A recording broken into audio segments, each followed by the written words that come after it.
ما د خپلې مور لپاره وژړل. کله چې زما مور وفات شوه، هغې د اسلام له منلو انکار وکړ، په ښکاره توګه یې انکار وکړ.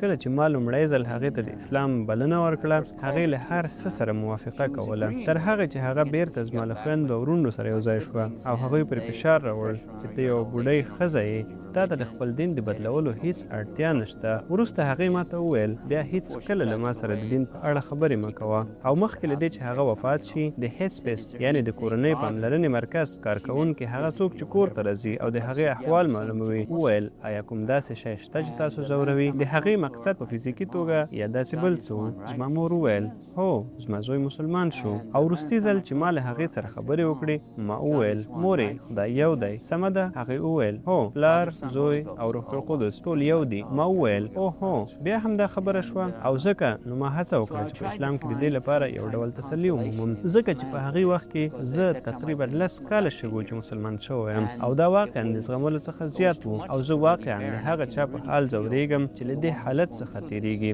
کله کله شیوخ یعنې عالمان کله چې ورته ووایي آیا زه د خپلې مور لپاره دعا کولی شم، هغه مړه شوه او مسلمانه نه وه. هغوی ډېر سخت چلند کوي تر څو په پښتون کې یعنې طالب باندې نور فشار هم راوړي. دا حقیقت چې تاسو د مخه اورېدلی او هغوی وایي ابراهیم علیه السلام نشو کولی د خپل پلار لپاره دعا وکړي، نوح علیه السلام نشو کولی د خپل زوی لپاره دعا وکړي، رسول الله صلی الله علیه وسلم نشو کولی د ابوطالب لپاره دعا وکړي. له چا سره چې هغوی ډېره مینه لرله، نه ته نشي کولی. بله پوښتنه، ته هغه په بشپړه توګه مایوسه کوې. دا داسې ده لکه کله چې تاسو یوې خور ته ووایاست که ته حجاب ونه غوندې نو مسلمانه نشي کېدلی. اوه بس همدا کار مې باید کړی وي چې هغه لرې کړم. اوه ښه ده، مننه، د خدای په امان.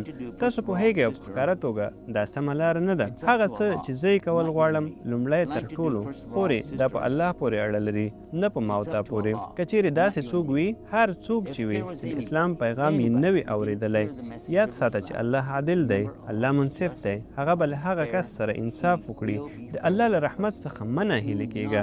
په هر حال که یو څوک دوزخ ته ځي، نو دا ځکه چې الله پوهیږي چې د هغوی په باطن یعنې زړونو کې څه وو، او هغوی دا په خپله ګټلي دي.